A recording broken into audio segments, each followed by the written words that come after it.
Dustin the Make-A-Wish Kid Poirier takes on Islam Makhachev at UFC 302. We're a week away from this fight, and I'm going to discuss what this fight is, what it means, and I'm going to give my prediction. And what this fight is and what it means is this is a retirement fight, or you should say a pity party for Dustin Poirier. UFC couldn't find another opponent for Islam Makhachev, and they let DP sort of finagle his way in here, and I absolutely love it. I think it's a beautiful matchup. It's a free title defense for Makhachev, and it's a sail off into the sunset, tip of the hat, tearjerker moment for Dustin Poirier. Now, if there are some people in the comment section in this video that are going to be saying, how dare you possibly doubt Dustin, the diamond shines brightest when he's being tatted, son. At the end of the day, you guys need to understand that we're not in Peaches and Creamville. This is not a Rocky movie. It's not a Disney movie in the early 2000s where you've got Air Bud in the background, a golden retriever that knows how to play basketball, and you've got people that are learning how to fly. This is reality. Dustin Poirier is absolutely fucked in this fight. He's not winning. I'm sorry. Let's just cut the bullshit. If you pick Dustin Poirier to win this fight, you're coping, or you're doing it as a fucking pity pick, as a big Hail Mary pick. Again, the content creators that are picking Poirier, they're just trying to have some fun. They're just trying to have some fun. Nothing wrong with that. Some fights need a little bit of that Hail Mary pick to spice things up a little bit. Because if you just went with what was logical, then, well, it wouldn't be so interesting to talk about. But again, those are just people that are trying to have some fun with it. I totally get it. But there are legitimately some people that think Poirier is actually going to win, and they think he's the better guy. Now, I would call that delusional, but that's totally okay. I think what people need to understand here is that the game is sort of passed up the gritty brawlers and sluggers like Dustin Poirier for being champions at lightweight. Now, don't get me wrong. He has some finesse in his combinations. But, well, I don't think his style is champion level, quite frankly. I don't think it's there. And I don't think his training camp for this one, where his foot is in retirement already, he's fully decided on it. He's doing a whole press world tour where, again, in these photos, he's looking like he's a Make-A-Wish kid. And, you look at how Islam Makhachev's training. And, I mean, the guy's in a dungeon. He's training with Khabib, and he's training with Bilal Muhammad. And Bilal Muhammad's coming out here in the media, and he's saying that training with Khabib is like the most intense thing he's ever done. And one day training with Khabib is like 100 days of training elsewhere. And Makhachev's just got the perfect environment to win against a guy like Dustin Poirier, who has failed time and time again against these same similar stylistic matchups and title fights. And then you've got DP, and he's out here in Peaches and Creamville, and he's training with his gritty boxing coach, and they're doing the pads, and he's hitting the heavy bag, and he's listening to the Jada Kiss. You know when it rains, it pours, you know when it rains, it snores. And Mike Brown's there with his stopwatch, and it's the freaking dodgeball movie. Makhachev's out here representing Globo Gym, where they have all the latest techniques and everything's advanced. And then Poirier's out there, little Dusty Bakers. Whatever the fuck.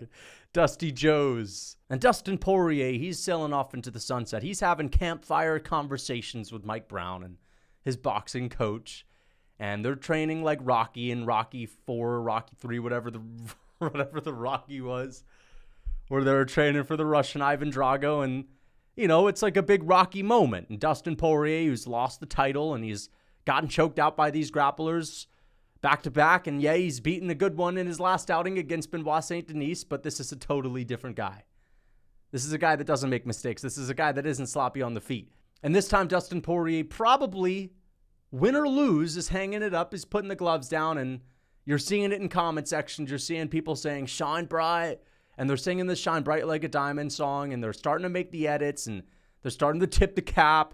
He's on a farewell tour. He's on a farewell tour. And it's time to recognize it. All right? And I know that it's obvious. I'm not the only one that's looking at this like this is a Make-A-Wish kid fight. And he's a legend. Dustin Poirier's a legend. But he's got a couple shots in this fight. He's got 2 little chances in this fight. And that's a gritty left hook or a gritty right hook. And if we're in Peaches and Creamville and it's a star-lining moment where Disney movies come to life, it's a guillotine. But that's not happening in this one. So now that we've gotten the whole mental game out of the way, and I'm, of course, kind of joking around with the fact that Poirier trains at Average Joe's gym. I know he trains at American Top Team, which is an elite level gym. I'm just saying, when you start talking about retirement, that's very worrisome. But I'm sure he's up for this fight. He's motivated. But history tells me that this is a horrible stylistic matchup for Poirier. Here come the comments. You said that last time, bro. Let's just not forget this. Dustin Poirier got the absolute fuck beat out of him against Benoit Saint-Denis for a whole round. And that guy was severely handicapped by antibiotics, whether you like it or not. Either way, Poirier won. That's a much less experienced fighter than Islam Makhachev. All right? Benoit Saint-Denis has been doing MMA for like 6 years. It's just a different guy, first off. The way he lost the fight is by being totally irresponsible when it came to his striking defense. But nonetheless, this is a different level grappler, all right? And for Makhachev, think about the step down in competition that Dustin Poirier is. Makhachev is going from fighting Volkanovski and Charles Oliveira, two of the best grapplers in the sport. Volkanovski from a defensive point of things. He is an amazing defensive grappler. You can't submit him. The guy has no neck. He's got an amazing scramble. He's really hard to hold down. And he's super strong and compact. And then Charles Oliveira, the submission king, gives everyone fits on the ground. You're not able to sub him anymore unless you rock him first. Makhachev still submitted him. He rocked him and all that. He got the job done. This is Dustin Poirier. This is not someone that's on the same level. And we don't need to break out the iPad or, the screen where we're going to do the X's and O's. No, we don't need to do shit like that. All right? Dustin Poirier gets taken down by every single person that tries. Unless they are gassing out severely, he usually stays put.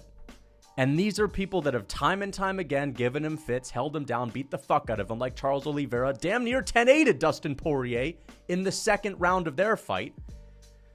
And now, Islam Makhachev, I would even say, is a better grappler when it comes to keeping people on the ground. Oliveira takes more risks, right? He's always looking for a finish on the ground. Makhachev is a position before submission guy, but again, Poirier is going to feel easy compared to Volk, compared to Charles when it comes to manipulating him on the ground, keeping him on the ground. And I just think that he's going to get submitted and choked out in the first round. My official pick for this fight is a first round rear naked choke for Islam Makhachev. I think it's going to be really easy. The only place where this really gets interesting, again, aside from, we'll talk about the striking because that's also interesting, but it's the guillotine. Is Poirier going to be able to pull off this guillotine? I don't think so. And I don't even think Islam Makhachev is going to be shooting singles and doubles. Maybe he'll try to test it out. Maybe he'll try to test the guillotine of Dustin Poirier. Poirier's coaches are adamant about him not pulling it. They're going to be pissed off if he does. But Poirier, with his tomfoolery, might actually go out there and do it. I will not be surprised if that happens. Maybe he pulls it off, but I think that Makhachev is going to be smart in this fight. He's going to be kept in check by Khabib and Javier Mendez. Because again, the way that you lose these big fights to the underdogs is by doing something stupid and making a silly mistake and not taking the path of least resistance. For Makhachev, he is best when it comes to his judo takedowns, all right? We're talking about the hip tosses, the inside trips, all the really finesseful takedowns that he has from judo, where he doesn't need a double leg, he doesn't need a single leg, and he doesn't even need to change levels. And I think it's going to be quite easy for him to get into the clinch with Dustin Poirier, who is a lot easier to take down than a Charles Oliveira, than an Alexander Volkanovski. And when Islam Makhachev gets on top of him, it's pretty much over. I don't think Poirier is going to survive. I don't think he's going to last that long. And Makhachev has a pretty good gas tank. Now let's talk about this fight on the feet, because I could see Poirier knocking him out. That is possible.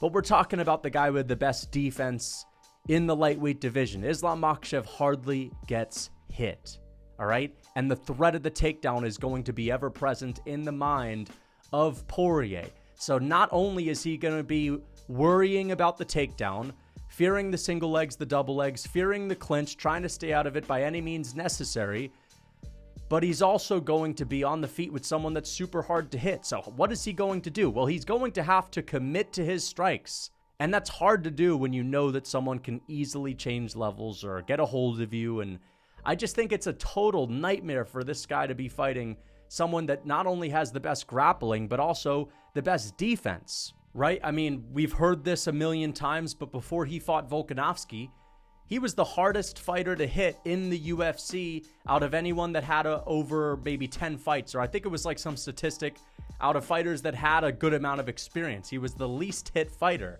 And a lot of us talk about the Volkanovski fight, the first guy that was able to tag him a little bit.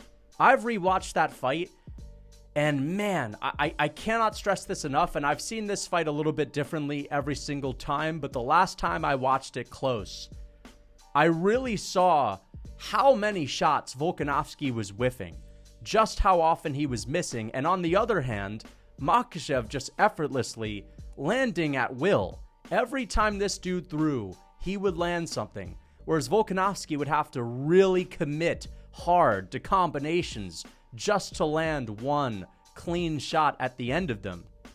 I mean, it's going to be a bitch for Dustin Poirier to deal with this, and I think that the way he would win this fight is by Islam Makhachev making a colossal mistake, is by Islam Makhachev not listening to his team, because I know that he's got Khabib behind him. I don't know if Khabib's going to be in his corner, but he's got Khabib training with him. He's got Javier Mendez. He's got a good team around him. And they're going to be telling him, listen, this guy is extremely dangerous. You're not here to take any risks. I know you said you wanted to be the first guy to knock out Volk, and you were able to do that, but this is someone that's not to be messed with. Even though Dustin doesn't have one-shot KO power, if he can rock you, once you're dazed, he's got the perfect combinations and the perfect boxing technique to be able to find those openings, to find the right shots, and you're basically out of there once he has you a little bit rocked. And this is not someone to mess with. You got to go in there, take the path of least resistance, shoot the takedown, slow things down, get your title defense. If Makhachev stands with Poirier and goes in there with the mindset of, I'm going to knock this fucker out. Everyone's saying I'm going to sniff his balls and I'm going to go in there and crotch sniff. I'm knocking him out. That's where Poirier can make things happen. That's where Makhachev can mess up a little bit, but I just think that he's so good at keeping a high guard, at not overextending, at not throwing too many strikes. He does tend to fall over his feet sometimes when he throws his punches, but for the most part, he throws not really a whole lot of combinations. It's like a single strike or maybe a 1-2 at most, and then he's got his guard right back up, tight to his face. And I think that, again, it's going to be real difficult for Poirier to even find those openings if Makhachev does entertain the stand-up. But he's also got to worry about the clinch. Makhachev is probably one of the best clinch strikers in MMA. I don't think it's going to be as dangerous for a taller opponent like Dustin as it would have been for Volkanovski, but he's still really good there at draining people's energy with knees to the body and elbows and whatnot. And of course, he can throw knees to the body to set up a hip toss that you don't expect, because now you're worrying about getting knee to the body. I think it's going to be a first-round submission. I think Makhachev's going to take Poirier down. I think he's going to pass the guard quite easily. And I think as soon as he gets into side control, as soon as he gets into any other position but the guard or half guard, it's basically over. If he takes Poirier's back, I think he's going to be a lot better than Benoit Saint-Denis when he had Poirier's back. And I think he's going to get it out of there. He's going to get him out of there early. All right. He's going to get him out of there early. But it would be pretty sick to see Poirier knock out Islam Makhachev. It would be pretty epic. We've never seen Khabib get KO'd. I know we saw Makhachev get KO'd back in the day, but he was much less relevant. He didn't have the name he has now. He didn't have the aura he has now. He sort of has that unbeatable aura, the perfect fighter aura as we speak. And to see someone lay that dude out that looks like Khabib, or that just has the unbeatable aura. Sandhagen did an interview the other day where he's talking about how these like high-level Dagestani fighters, they're like mythological beasts in the sense that no one can beat them, and it's like, the dragon no one can slay. For Poirier to be able to get a knockout over one of these guys would be insane. It would be a crazy moment. It'd be a feel-good moment. And it'd be cool to see him win the title. But I don't think he is going to win this title. I think he's going to get easily beat and submitted in the first round. And I think it's going to be a demolition job. So the fight to watch, the big fight that I'm really hyped for, is going to be the co-main event, because even though I'm picking Strickland, I do think it's going to be a war. I think it's going to be a scrap. I think this is either a one-way traffic dominant performance from Makhachev, where he finishes this early, gets it done faster than Khabib could, or Poirier's going to catch him. In the process of getting schooled, he's going to catch him. Makhachev makes a mistake, Poirier knocks him out. That's the one way this is going to go to Dustin Poirier. That guillotine, even if he pulls it, the odds of him getting it are slim to none. So, yeah, Makhachev by first round submission, rear naked choke. That is my official prediction. Let me know what you guys think in the comments. Until next time.